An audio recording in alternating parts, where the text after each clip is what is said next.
नमस्कार, मैं हूं मंगेश कुमार और यूपीएससी करंट अफेयर्स में हम बात करेंगे ध्रुवीय भालू के बारे में जो तेजी से कम हो रहे हैं। कनाडा के पश्चिमी हडसन बे में ध्रुवीय भालुओं की हो रही भारी संख्या में मौतों से पर्यावरण विशेषज्ञ चिंतित हैं। हाल ही में हुए एक सरकारी सर्वेक्षण में बताया कि आर्कटिक के दक्षिणी किनारे पर ध्रुवीय भालू बड़ी संख्या में मर रहे हैं। कनाडा में स्थित पश्चिमी हडसन बे का सर्वेक्षण किया गया था। इसे चर्चिल का घर या the polar bear capital of the world भी कहा जाता है। वर्ष 2021 में हुए इस सर्वेक्षण में यहाँ 618 भालू पाए गए थे, जो 2016 में हुए अंतिम सर्वेक्षण की तुलना में बहुत कम थे।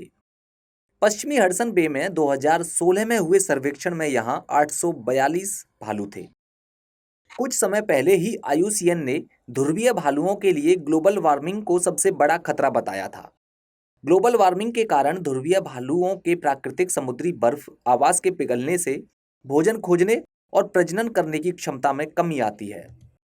IUCN के अनुसार यदि ग्लोबल वार्मिंग का यही रुख जारी रहा तो ध्रुवीय भालुओं का अगले 100 वर्षों के भीतर उन्मूलन हो जाएगा। सर्वेक्षण में पाया गया कि 1980 के दशक के बाद से इस क्षेत्र में भालुओं की संख्या में लगभग 50% की गिरावट आई है। इनके अस्तित्व के लिए आवश्यक बर्फ धीरे धीरे गायब हो रही है।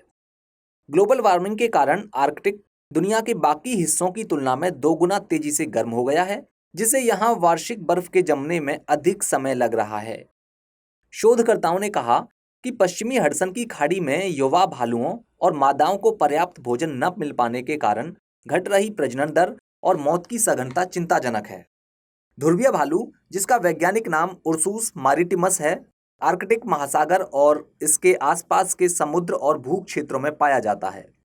दुनिया के सबसे बड़े मांस भक्षियों में शामिल ध्रुवीय भालू IUCN की रेड लिस्ट में एक सुभेद्य प्रजाति यानी वल्नरेबल स्पीसीज के रूप में वर्गीकृत किया गया है।